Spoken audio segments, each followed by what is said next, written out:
উচ্চ বিদ্যালয় ও কলেজের সম্মানিত অধ্যক্ষ জনাব শাহিন উদ্দিন, তারপর আছেন উপজেলা জামাতের অ্যাসিস্ট্যান্ট সেক্রেটারি জনাব মুসাব্বির আহমেদ। আমার বাম পাশে আছেন মধ্যনগর উপজেলা জামাতের সম্মানিত সভাপতি মাওলানা আবু তাহের এবং উপজেলা জামাতের সাংগঠনিক সম্পাদক জনাব সম্রাট আলম। সাংবাদিক বন্ধুগণ, গত 6/8/2026 খ্রিস্টাব্দ দৈনিক সুনামগঞ্জের খবর পত্রিকায় দেখতে পেলাম লায়েকুয়া কল্যাণ ট্রাস্ট পরিচালিত প্রতিষ্ঠান লায়েকুয়া উচ্চ বিদ্যালয় ও কলেজের 2 জন শিক্ষকের বরাদ্দে একটি সংবাদ ফলাও করে প্রচার করে, যা সম্পূর্ণ মিথ্যা, বানোয়াট ও রাজনৈতিক হীন উদ্দেশ্যে প্রচারিত। আমি আজ আপনাদের সামনে প্রকৃত ঘটনা উপস্থাপন করছি। আমরা লায়েকুয়া উচ্চ বিদ্যালয় কলেজ থেকে কলেজ শাখাকে পৃথক করার স্বার্থে প্রশাসনকে দুভাগে বিভক্ত করি এবং কলেজ শাখা পরিচালনার দায়িত্ব দেওয়া হয় ইংরেজি প্রভাষক মোহাম্মদ শফিকুল ইসলামকে, এবং কমিটির সিদ্ধান্ত অনুযায়ী কলেজ শাখা পৃথক হওয়ার পর তিনি পরবর্তী ভারপ্রাপ্ত অধ্যক্ষের দায়িত্ব পালন করবেন মর্মে বিভিন্ন দপ্তরে কাগজপত্র দাখিল করা হয়। জনাব শফিকুল ইসলাম সাময়িক দায়িত্ব পাওয়ার পর থেকে শিক্ষার্থীদের কাছ থেকে প্রতারণার মাধ্যমে হাজার হাজার টাকা হাতিয়ে নিচ্ছে।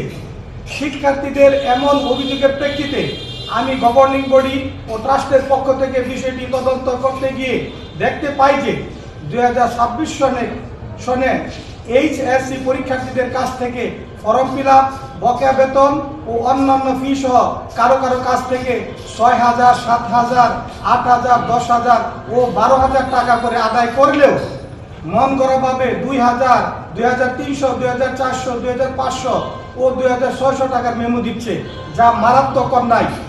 শিক্ষার্থীদের সরল বিশ্বাসের সুযোগে তিনি এই অন্যায় কাজটি করেছেন।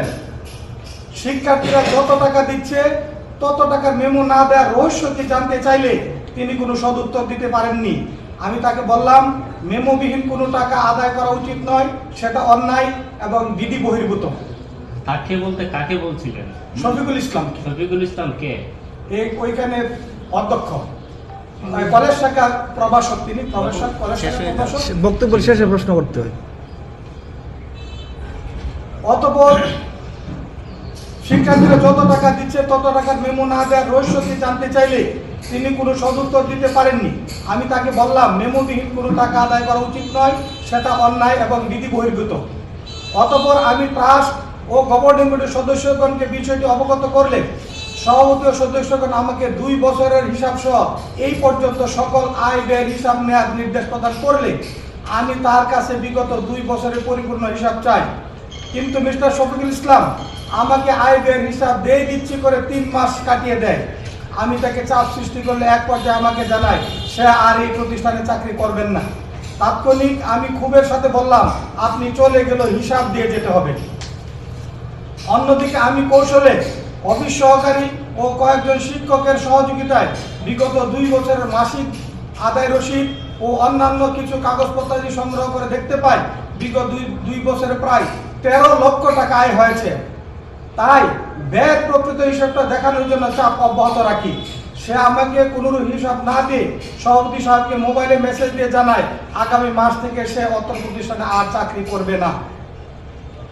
সে নিজের অপরাধ আড়াল করতে একজন সাংবাদিককে ম্যানেজ করে আমার বিরুদ্ধে অপপ্রচার চালায়, যা সম্পূর্ণ মিথ্যা, বানোয়াট ও উদ্দেশ্যমূলক। এখানে ফেসিবাদী কায়দায় আমাকে ও আমার সংগঠন বাংলাদেশ জামাত ইসলামীকে কলঙ্কিত করার চেষ্টা করা হয়েছে। সাংবাদিক সাহেব এর সত্যতা যাচাই না করেই সংবাদপত্র প্রকাশ করেছেন। তিনি একবার অভিযোগকারী দ্বয়কে প্রশ্ন করেননি, জনাব আলী হোসেন আপনাদেরকে এত ডিস্টার্ব করে আপনারা কি কখনো গভর্নিং বডির সভাপতি কিংবা সদস্যদেরকে অবগত করেছিলেন? এতে পরিষ্কার যে ঘটনাটি পরিকল্পিত ও যোগাযোগমূলক হয়েছে। অতএব শিক্ষার্থীদের কাছ থেকে অন্যায়ভাবে আদায়কৃত অতিরিক্ত টাকা স্ব শিক্ষার্থীর নিকট ফেরত না দিলে আমরা প্রতিষ্ঠানের পক্ষ থেকে আইনগত পদক্ষেপ গ্রহণ করব। আল্লাহ হাফেজ।